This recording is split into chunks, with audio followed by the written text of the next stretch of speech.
universe for sort of the modern age that started in the very very late 90s and right at the beginning of the 2000s.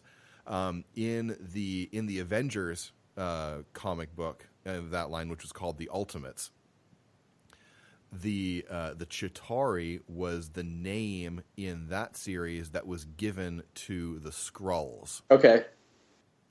And the Skrulls are a big deal in Marvel Comics. They're one of the major spacefaring races that show up and have conflicts with the Avengers a lot, and they especially have conflicts with the Fantastic Four.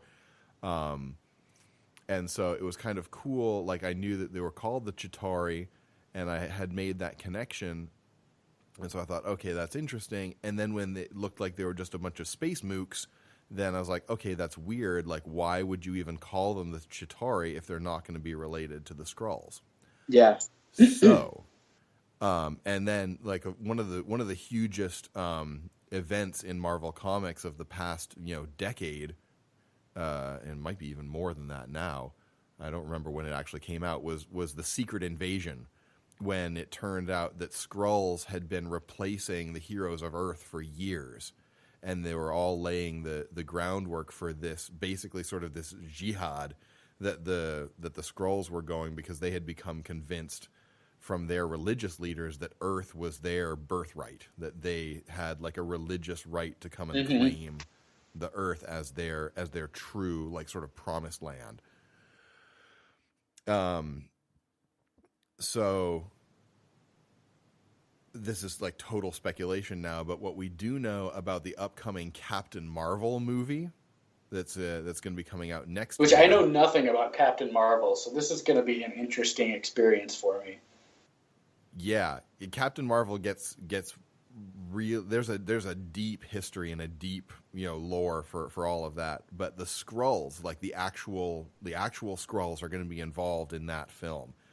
And if that ends up laying the groundwork for Secret Invasion, then that would be absolutely awesome, because that's a sort of setup that could fuel another dozen movies. Yeah. Yeah. If you were setting up Infinity War, like, the only thing that could sort of top that, in my mind, is setting up for Secret Invasion. And it would be really cool, because one of the things that Joss Whedon said that he wanted to do when they were making Age of Ultron is, like, we've done the big spectacle and we want to make this next story a little bit more personal. Yeah. And, what's more personal than, like, being replaced with someone who takes over your life and, like, tries to undermine everything that you love. Yeah. Yeah, and that's something Whedon does so well, too, is just very intensely emotional things with characters and plots and things like that. Like, that's one of the reasons I love the Buffy series, as campy and cheesy as it is. It's like, somebody else has said that Whedon dared to make a coming-of-age story with the horror genre. And I just thought that was so appropriate, because that's really what it is. It's like, Buffy all about growing up. Is like, if you were to sum it up in like one concept, it's all about struggles as you're growing up. Well, and that gets back to something that we've said, over and over, and we will continue to say, is that, like, the reason, and I'm not a huge Buffy aficionado, but I've watched some of it, and I think this probably applies to anything that you're going to do creatively, is like you need to stay true to the core of what's going on.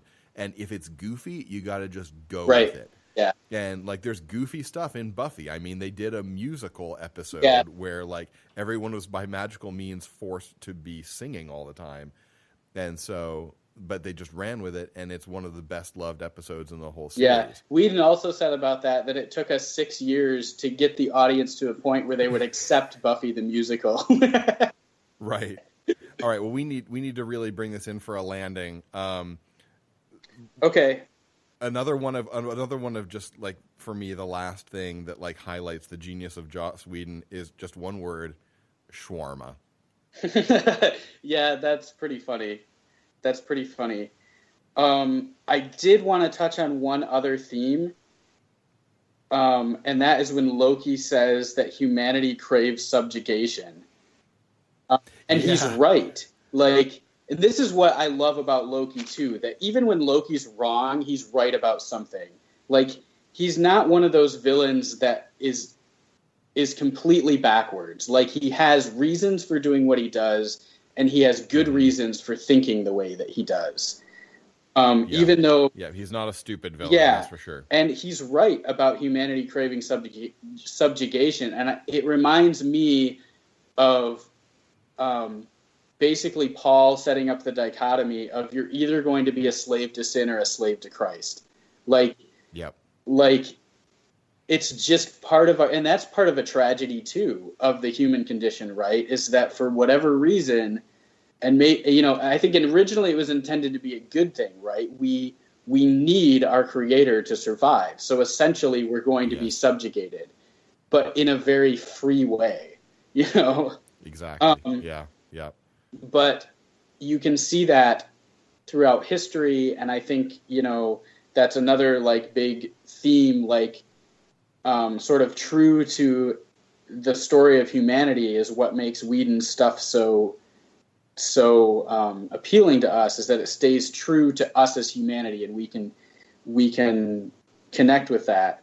Is this whole idea? Yeah, and that's something that we've said before here, is that like the truth of so much that we hold dear as Christians, just like it's built into us, and like we can't help but tell these stories that resonate with the themes that like the Bible makes clear to us. Right. And I mean, you can see that in, even the most independent-minded people tend to want somebody in control. Like, the people who are mostly for like individuality and stuff, they still want big government telling everybody else what to do. Like, like humanity still craves subjugation to some level, and Loki was right about that. Yeah, I mean, and so obviously, like, subjugation is not really the word that we would want to use, right? But the concept still rings true on some level, right? Yep. All right. Well, we really need to wrap it up for today. Obviously, there's so much more that we can we can talk about on that topic. And one more, I know, real quick. Okay. Thor says, if you think yourself above them, then you miss the truth of ruling, which reminds me of Jesus being the servant king. Yep. Absolutely right. Yep. Good one to end on. Okay, so that's what we have to say for now about Avengers. Obviously, like there's been a lot said, a lot more could be said, but we are out of time for today. We just have one little bit of guaranteed good news for you, and that is, I think it's really good news. It's a cool thing as a Marvel animation project that's coming out. The trailer for it dropped just a little bit ago, and it is called oh shoot, I forget what the exact title is, but basically it's going to talk about something that I talked to you about, Jeff, when we recorded our Thor episode, is the Spider-Verse event that came out a few years ago, and it's going to introduce the character of Miles Morales and this like whole multiverse of like Spider-Man characters. We'll drop a link to the trailer for that, and we gotta punch out because I'm running out of time for today. But thanks everybody for listening to another episode of Two Geek Soup. You can find us online in a whole plethora of places, on Twitter, Instagram, at 2geeksoup. The Facebook page is 2geeksoup. Email address is 2geeksoup@gmail.com. And the 2Geek Soup is recorded at Soundmind Studios with production and support by Lee Earnhardt.